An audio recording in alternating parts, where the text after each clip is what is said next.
my dear friend. My name is Shaeidur Rahaman, founder of Creative English.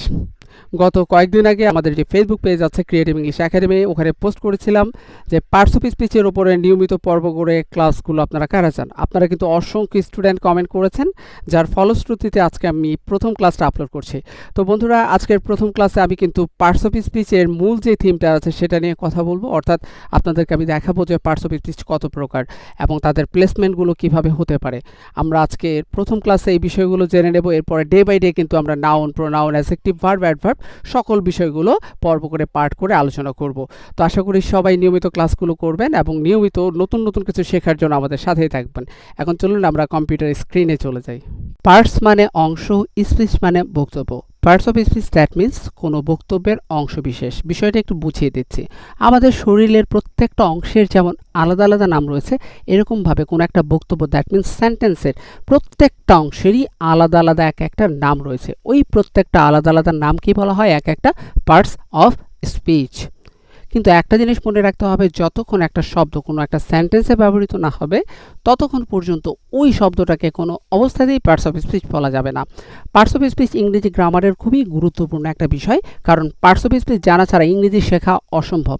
শুদ্ধ ইংরেজি জানার ক্ষেত্রে আপনাকে অবশ্যই পার্টস অফ স্পিচের প্রয়োজনীয়তা, কিভাবে ব্যবহার করবেন, কি কি জানতে হবে, সব কিছুই বুঝতে হবে।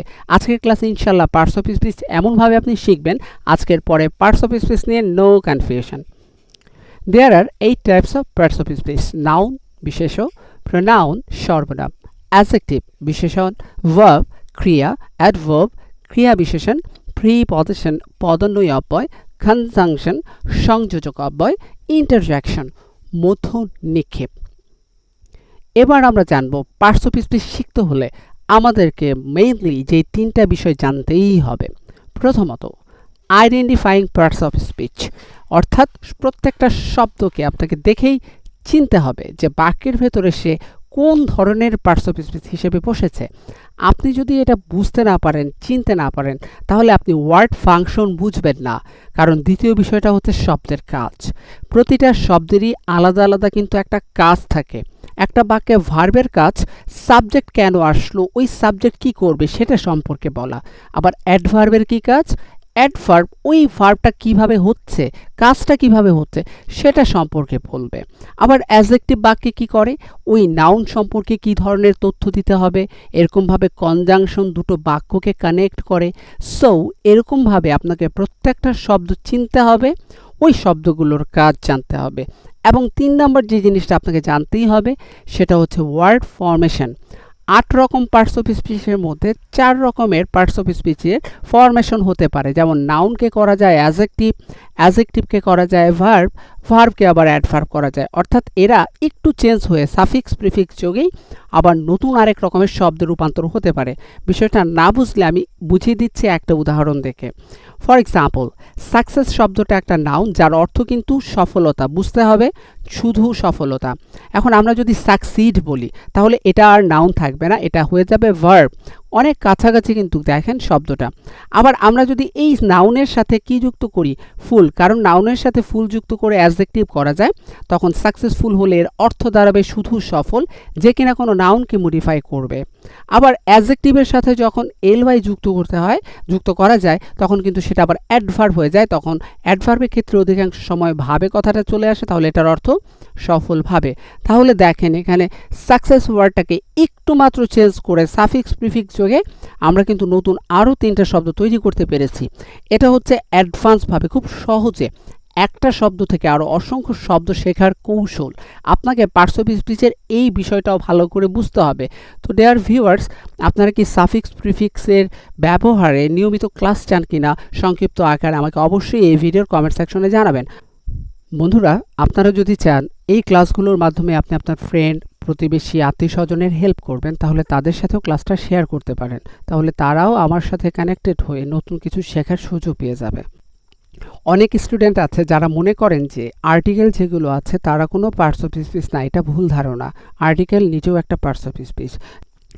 এই সেন্টেন্সটা ভালো করে লক্ষ্য করুন। এই সেন্টেন্সের ভিতরে যতগুলো শব্দ দেখতে পাচ্ছেন সবাই কোনো না কোনো পার্টস অফ স্পিচ এবং সব ধরনের পার্টস অফ স্পিচ এখানে আছে। প্রথমত আপনি একটু নাউনগুলোকে দেখেন যে বাক্যের ভিতরে নাউনগুলো অ্যাকচুয়ালি এখানে কারা কারা। এই বাক্যের ভিতরে গার্ল একটা নাউন, লেটার একটা নাউন, টিচার একটা নাউন। দেখেন এই নাউনগুলোর আগে যে আর্টিকেলগুলো বসেছে, দা, এখানে দা, এবং এই জায়গায় যে আর্টিকেল এ বসেছে, ওরাও কিন্তু অ্যাকচুয়ালি পার্টস অফ স্পিচ। আমরা অনেকে বলি আর্টিকেলগুলো হচ্ছে ডিটারমিনার, ওরা কোনো পার্টস অফ স্পিচ না। অ্যাকচুয়ালি এমন না।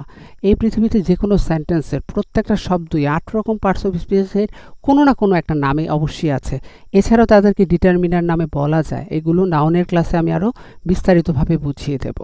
তাহলে এই গার্ল ওয়ার্ডকে যেহেতু আর্টিকেলগুলো মডিফাই করেছে, ওরা হচ্ছে অ্যাডজেক্টিভ। এই ইয়ংটাও এখানে একটা অ্যাডজেক্টিভ, কারণ সে গার্লকে মডিফাই করেছে। এই জায়গায় যে ব্রডটা দেখতে পাচ্ছেন, সে কিন্তু এটা এখানে একটা ভার্ব। আবার এই যে মিটা দেখতে পাচ্ছেন, এটা কিন্তু একটা কি প্রোনাউন, এবং এটা প্রোনাউনের অবজেক্টিভ ফ্রম, যেহেতু সে ভার্বের পরে বসেছে। এরকমভাবে এখানে ফ্রম একটা প্রিপোজিশন, এভাবে টিচার একটা নাউন। এই যে আবার অ্যান্ড, ও কিন্তু এখানে কনজাংশন। কারণ কি, এখানে দুটো সেন্টেন্সকে সে কানেক্ট করেছে। কেন দুটো সেন্টেন্স? দেখেন অ্যান্ডের আগের যে অংশটুকু আছে সেটা একটা সেন্টেন্স, কারণ একটা ফিনাইট ভার্ব ছিল।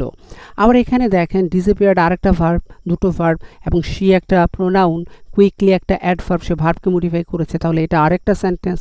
যেহেতু দুটো সেন্টেন্সকে সে কানেক্ট করেছে, একটা ফুল স্টপ, এজন্য কিন্তু এখানে সে একটা কনজাংশন। এরকমভাবে ওফ, এই যে ওফ মাই দেখতে পাচ্ছেন ইন্টারজেকশন চিহ্ন আছে, এই জন্য এই ওয়ার্ডটা একটা ইন্টারজেকশন ওয়ার্ড।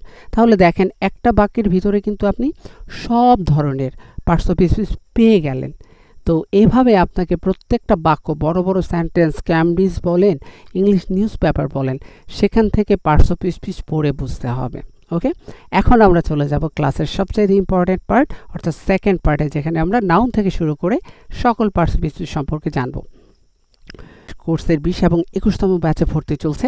অনেক স্টুডেন্ট পেজে এবং চ্যানেলে ইনবক্স করে আমাকে জানতে চেয়েছেন আমার কাছে যে কোর্সে আসলে কি কি থাকছে, কিভাবে পড়াবেন সে বিষয়টা। আমি আপনাদেরকে সংক্ষেপে বলছি। A to Z creative English কোর্সে আপনি রিডিং থেকে শুরু করে সব কিছু পেয়ে যাবেন, রাইটিং, স্পিকিং, গ্রামার। এখানে মূলত মেইনলি 24টা ক্লাস নেওয়া হবে, যেগুলো প্রতি সপ্তাহে 3টা করে ক্লাস হবে। পরীক্ষার ব্যবস্থা থাকবে, ক্লাস টাইম রাত 9টায়। প্রত্যেকটা ক্লাস শেষে কিন্তু ক্লাস রেকর্ড, PDF ফাইল এবং স্টুডেন্ট আইডি কার্ড আপনারা পেয়ে যাবেন। এই কোর্সটার সাথে কিন্তু আপনার এক্সট্রা, অর্থাৎ 24টা ক্লাসের পরে ফ্রি ভোকাবুলারি কোর্স এবং 1 ইয়ার মেম্বারশিপ পাবেন, যেখানে আনলিমিটেড ক্লাসের ব্যবস্থা থাকবে। এই যে ভোকাবুলারি এবং 1 ইয়ার মেম্বারশিপ, এগুলো কিন্তু পেইড ব্যাচ, পেইড কোর্স। এগুলো কিন্তু এবার আপনাদেরকে এই কোর্সের সাথে ফ্রিতে দেওয়া হবে। ক্লাসগুলোতে 3টা পার্ট থাকবে, একটা বিগিনার, ইন্টারমিডিয়েট আর একটা অ্যাডভান্স লেভেল। 8টা করে ক্লাস প্রত্যেকটা লেভেলে হবে এবং তারপরে পরীক্ষা হবে। আপনারা ভালো করলেই আপনাদেরকে পরবর্তী স্টেপে নেব, যাতে দুর্বলরাও এখান থেকে অনেক কিছু শিখতে পারে, তাদের কাছে কঠিন মনে না হয়। বিগিনার লেভেলে যা পড়ানো হবে অলরেডি আপনারা এখানে স্ক্রিনের উপরে দেখতে পাচ্ছেন। এরপরে একটা পরীক্ষা হবে, তারপরে আপনারা ওখানে ভালো করলে ইন্টারমিডিয়েট লেভেলে আসতে পারবেন। ওখানে এই বিষয়গুলো পড়ানো হবে, যেটা আপনার স্ক্রিনে দেখতে পাচ্ছেন। এরপরে আবার এক্সাম, সেখানে ভালো করলে আপনি অ্যাডভান্স লেভেলে আসতে পারবেন, যেখানে রিডিংয়ের সকল বিষয়ে, writing, speaking, listening, advance grammar, সব কিছু আপনি পেয়ে যাবেন। সো ভিউয়ার্স, এছাড়াও কিন্তু প্রেজেন্টেশন প্র্যাকটিস, রেগুলার একে অপরের সাথে প্র্যাকটিস করা, ছোট ছোট ভিডিও মেক করা, একে অপরের সাথে কথা বলার প্র্যাকটিস করা, এগুলো তো চলবেই। এখানে যে প্রেজেন্টেশন আপনার টপিকগুলো দেখতে পাচ্ছেন, এই টপিকগুলো এখানে থাকবে। So if you are interested to admit our paid course, just WhatsApp me 0176 462851.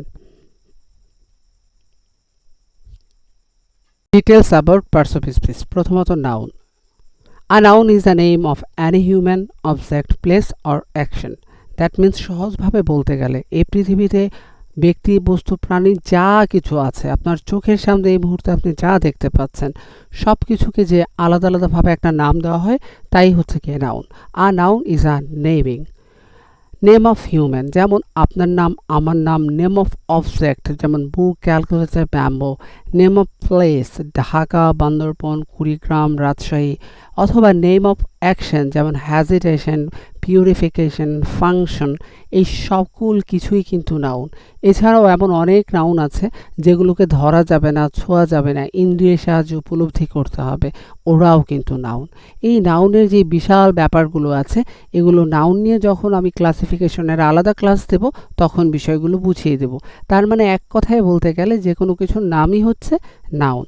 For example, Tania is a very clever girl. এই বাক্যের ভিতরে তানিয়া, এই আন্ডারলাইন ওয়ার্ডটা একটা নাউন, সে বাক্যের সাবজেক্ট হিসেবে বসেছে। আবার কিন্তু আপনার নাউনগুলো বাক্যের অবজেক্ট হিসেবেও বসতে পারে, প্রিপজিশনের পরেও বসতে পারে, আবার ডিটারমিনার বা আর্টিকেলের পরেও বসতে পারে। যেমন আর্টিকেল এর পরে যে গার্ল ওয়ার্ডটা আপনারা দেখছেন, সেও কিন্তু এই বাক্যের noun. Dogs can be extremely cute. In this sentence, the underlined word is considered a noun because it names an animal. It is my birthday. The word birthday is a noun which refers to an event. এরকম সব কিছুকেই noun বলা হয়। তাহলে pronoun কি? খুবই সহজ। A pronoun is a word used in place of a noun, অর্থাৎ নামের পরিবর্তে যে ওয়ার্ডটা বসে সেটাই প্রোনাউন। কেন আমরা প্রোনাউন ব্যবহার করি? অ্যাকচুয়ালি যখন আমরা কারো সম্পর্কে কিছু বলতে যাই, for example Aminul is a good boy, আমরা বারবার যদি বলি Aminul reads in class 10, Aminul goes to school everyday, শুনতে অসুন্দর লাগবে। পরবর্তী বাক্যগুলোতে যখনই আমি হি ব্যবহার করলাম, এই হি দ্যাট মিন্স এই আমিনুলকে নির্দেশ করা হয়েছে, এই জন্য হি আমিনুলের পরিবর্তে বসে সে একটা প্রোনাউন। এরকমভাবে ডাব্লিউএইচ ওয়ার্ডগুলোও কিন্তু প্রোনাউন হিসেবে বসতে পারে, দিস দ্যাট এগুলোও প্রোনাউন হিসেবে বসতে পারে। ওরা কিন্তু বাক্যের ভেতরে বসে একটা সেন্টেন্সকে সিম্পল থেকে কমপ্লেক্সেও রূপান্তর করার ক্ষমতা রাখে। তো এই জন্য আপনাকে রিলেটিভ প্রোনাউন, ইন্টারোগেটিভ যে প্রোনাউনগুলো আছে এদের ব্যবহারও জানতে হবে। এখানে আমি আরও কিছু প্রোনাউন দেখিয়ে দিয়েছি, যাদের ব্যবহারগুলো করে আপনি কিন্তু আপনার প্যাসেজগুলোকে স্মার্ট করতে পারবেন। ফর এক্সাম্পল কিছু উদাহরণ দেখব আমরা। She is the smartest kid in class. In this sentence she is a pronoun. George took the book from him. In this sentence him is a pronoun but it's the objective form of subject, অর্থাৎ যে George took from him, এখানে হিম বলতে জর্জের কথাই বলা হয়েছে, তার আর জর্জের যে অবজেক্টিভ ফর্মটা আছে সেটা হচ্ছে হিম। হিমকে যদি আমি সাবজেক্ট হিসেবে ব্যবহার করতাম সে কি হতো? হি হতো। Who is coming to the party tonight, interrogative sentence এই ডাব্লিউএইচ ওয়ার্ডগুলো একটা প্রোনাউন হয়। তো বন্ধুরা এই পিডিএফ ফাইলটা আমি আপনাদের যাদের প্রয়োজন হবে কমেন্টে জানাবেন, তাদেরকে দিয়ে দেবো আর কি। এরপর আমরা অ্যাডজেক্টিভ জানবো। অ্যাডজেক্টিভের কাজ আছে, বাক্যের কাজ জানতে হবে বলেছি পার্টস অফ স্পিচে। An adjective is a word that qualifies a noun or a pronoun, অর্থাৎ একটা অ্যাডজেক্টিভ একটা নাউন অথবা প্রোনাউনকে কোয়ালিফাই করতে পারে, তার মানে তার সম্পর্কে, তার যোগ্যতা সম্পর্কে বলতে পারে। এক কথায় বললে নাউন সম্পর্কে কোনো তথ্য দিলেই হলো সে বাক্যের ভিতরে অ্যাডজেক্টিভ। যেমন ধরেন Rubel Chakma is a good বয়, এখানে আর্টিকেলের পরে এই গুড ওয়ার্ডটা বয় সম্পর্কে তথ্য দিয়েছে, এই জন্য এখানে গুড একটা adjective. Mina Chakma is a beautiful girl, এখানে বিউটিফুল গার্ল সম্পর্কে তথ্য দিয়েছে, সে একটা adjective. Alpana Chakma wears a blue shirt, এখানে এই ব্লু ওয়ার্ডটাও কিন্তু একটা অ্যাডজেক্টিভ। আবার আমি যদি বলি Saidur sir is a teacher, তাহলে দেখেন আর্টিকেল এর পরে টিচার একটা নাউন, কিন্তু যদি বলি he is a English teacher, English একটা নাউন হওয়ার পরেও ওই সেন্টেন্সের ভিতরে ইংলিশ কিন্তু একটা অ্যাডজেক্টিভ হয়ে যাবে। এগুলো আমি অ্যাডজেক্টিভের ক্লাসে আরও ডিটেলস করে আপনাদেরকে বুঝিয়ে দেবো। এখানে কিছু অ্যাডজেক্টিভ উদাহরণ দিয়ে দিচ্ছি, আপনারা সেগুলো দেখে নেন। ফাইন, হার্ড, আগলি, নটি, লিটল, রিচ, আর্টিকেলগুলো যে আছে, সংখ্যাগুলো যেগুলো আছে, ওরা সবাই কিন্তু এখানে অ্যাডজেক্টিভ হিসেবে বসেছে। তো ওদেরকে ব্যবহার করে আমরা নাউন সম্পর্কে অতিরিক্ত তথ্য দিতে পারি, তা না হলে অযথা বাক্যগুলো বড় হবে। ফর এক্সাম্পল যেমন ধরেন আমি যদি বলি যে রুবেল চাকমা ইজ আ বয়, আবার বললাম হি ইজ আ গুড বা হি ইজ ভেরি গুড, এই যে আমি আলাদা আলাদা সেন্টেন্স লিখছি বাক্যের সৌন্দর্য নষ্ট হচ্ছে। গুড লেখার সাথে সাথে কি হলো, আমি কিন্তু ওই দুটো সেন্টেন্সকে একটা সেন্টেন্সে লিখতে পারছি। বাক্যকে অহেতুক বড় করা যাবে না, তাহলে আপনার স্মার্ট সেন্টেন্স লেখার দক্ষতা কমে যাবে। ভার্ব সবচাইতে গুরুত্বপূর্ণ অংশ একটা বাক্যের। ভার্ব ছাড়া পৃথিবীতে কোনো সেন্টেন্স কল্পনাই করা যায় না। আমাদের হৃদয়ে যেমন হার্ট না থাকলে আমরা বাঁচবো না, সেম ওই রকমভাবে একটা সেন্টেন্সের ভিতরে যতক্ষণ ভার্ব ব্যবহার না হবে ততক্ষণ আমরা তাকে ভার্ব বলতে পারবো না। আরেকটা জিনিস মনে রাখতে হবে, ভার্ব মানে যে কাজ করা তা কিন্তু নয়। কাজ করা ছাড়াও যদি বাক্যের ভেতরে কাজ নাও থাকে তখন আমাকে বাক্যের ভেতরে ভার্ব ব্যবহার করতে হবে। For example I am a teacher, আপনি কি এই বাক্যের ভেতরে কোনো কাজ দেখতে পাচ্ছেন? আমি একজন শিক্ষক, কোনো কাজ নেই, তারপর এখানে এই এম ওয়ার্ডটা বাক্যে ভার্ব হিসেবে বসেছে। উই লার্ন ইংলিশ, এখানে কিন্তু আবার কাজ আছে, শিখছি ইংরেজি, তাহলে এই লার্ন ওয়ার্ডটা একটা verb. He writes a letter, এই যে রাইটস ওয়ার্ডটা দেখতে পাচ্ছেন এটা একটা verb. Trees give us oxygen, এখানে গিভ একটা ভার্ব। এই ভার্বটাই কিন্তু আমাদেরকে কি করে, টেন্স নির্বাচনে সহায়তা করে। ভার্ব না থাকলে আমরা ভার্বকে পুরো পরিবর্তন করে টেন্সও কখনো রূপান্তর করতে পারতাম না, এই জন্য ভার্বের সাথে এস ইএস হয়, ভার্বের যে ফর্মগুলো আছে সেগুলো চেঞ্জ হয়। এখানে আরও কিছু ভার্ব আছে যেমন be verb, have verb, do verb, run, thing, এই সকল ভার্বগুলোর ব্যবহার আপনাকে ডে বাই ডে চিনতে হবে। ওকে, তো ভার্বের ক্লাসে এগুলো বিস্তারিত জানানো যাবে। এরপর আমরা দেখব অ্যাডভার্ব। দেখেন নামের মধ্যেই না এই কথাটার রূপ লুকায় আছে।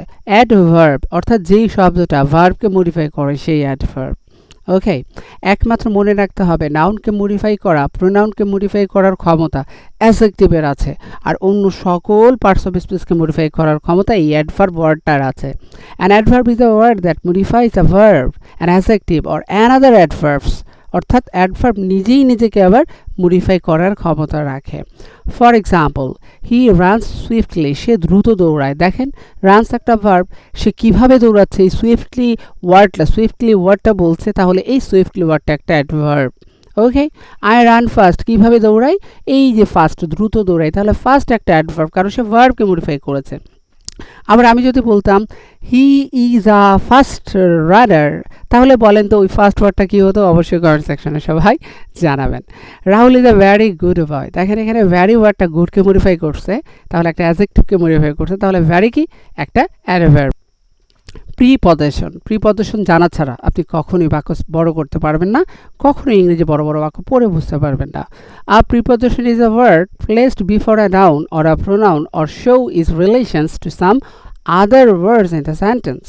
প্রিপজিশন হতে সেই সকল ওয়ার্ড যারা কোনো নাউন অথবা প্রোনাউনের পূর্বে বসবে, সেই পূর্ববর্তী কোনো বাক্যের সঙ্গে সম্পর্ক প্রদর্শন করবে, একটা রিলেশন তৈরি করবে।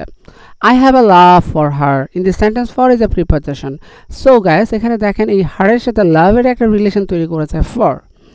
Shimu goes to college everyday by bus, in this sentence there are two prepositions, একটা টু আর একটা বাই।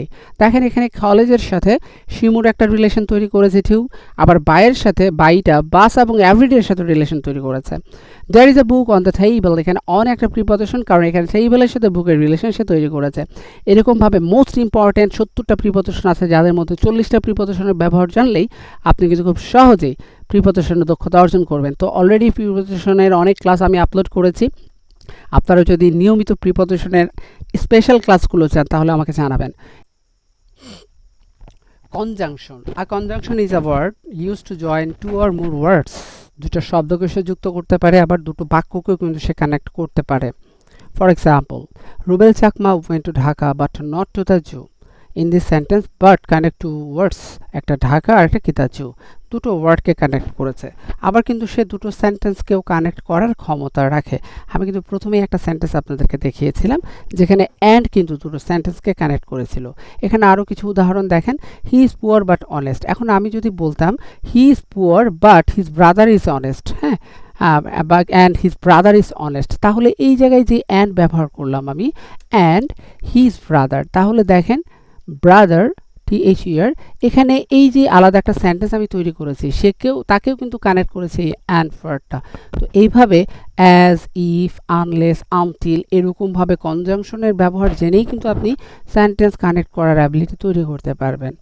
এবং সর্বশেষ যে ব্যাপারটা গাইস, সেটা হচ্ছে ইন্টারজেকশন, মধ্য নিক্ষেপ যেটাকে বলা হয়, হঠাৎ করে ব্যবহৃত হয়, এটা খুবই কম ব্যবহৃত হয়, তারপরও আপনাকে জানতে হবে। An interjection is a word which express some strong and sudden feelings or emotion, হঠাৎ করে তাৎক্ষণিকভাবে কোনো আবেগ প্রকাশ করলে সেক্ষেত্রে তাকে ইন্টারজেকশন ওয়ার্ড বলা হয়। ফর এক্সাম্পল, আপনি খুব আনন্দিত হচ্ছেন, খেলায় জিতে গেছেন, hurray we have won the cap, in this sentence hurray is a interjection word. মাঝে মধ্যে বাক্যের শেষেও কিন্তু এরকম ইন্টারজেকশন চিহ্ন আমরা ব্যবহার করি। ফাই এখানে একটা interjection word, hello where are you going, এখানে হ্যালো একটা ইন্টারজেকশন ওয়ার্ড, হাস একটা ইন্টারজেকশন ওয়ার্ড। এরকমভাবে আরও অসংখ্য ইন্টারজেকশন ওয়ার্ড আছে যাদেরকে বাক্যে ব্যবহার করতে হয়। তো বন্ধুরা, এই ছিল 8 রকমের পার্টস অফ স্পিচ। তো এছাড়াও বিভিন্ন রকমের same parts of speech different parts of speech হিসেবে ব্যবহৃত হয়, যেটা আমি পার্টস অফ স্পিচের সেকেন্ড ক্লাসে আপনাদেরকে দেখাবো। এবং আরও কিছু জানতে হবে আপনাকে, যে পার্টস অফ স্পিচের কার পরে কি বসলে কোন ধরনের পার্টস অফ স্পিচ হয়, এগুলোর যে রুলসগুলো আছে সেগুলো একটা ক্লাসে এত কিছু আপনারা নিতে পারবেন না, ক্লাসটা দীর্ঘ হয়ে যাবে। সো ভিউয়ার্স, আশা করি আপনাদের কাছে সবার কাছে ক্লাসটা ভালো লেগেছে। তো যদি ক্লাসটা ভালো লেগে থাকে আপনার বন্ধুদের সাথে শেয়ার করে নিন, আর যারা নতুন ব্যাচে যুক্ত হতে হাইলি ইন্টারেস্টেড তারা আমার সাথে এই নাম্বারে যোগাযোগ করে দ্রুত ভর্তি হওয়ার সিদ্ধান্ত নিয়ে নিন। আজকে তাহলে এখানেই বিদায় নিচ্ছি। আল্লাহ হাফেজ অ্যান্ড টেক কেয়ার।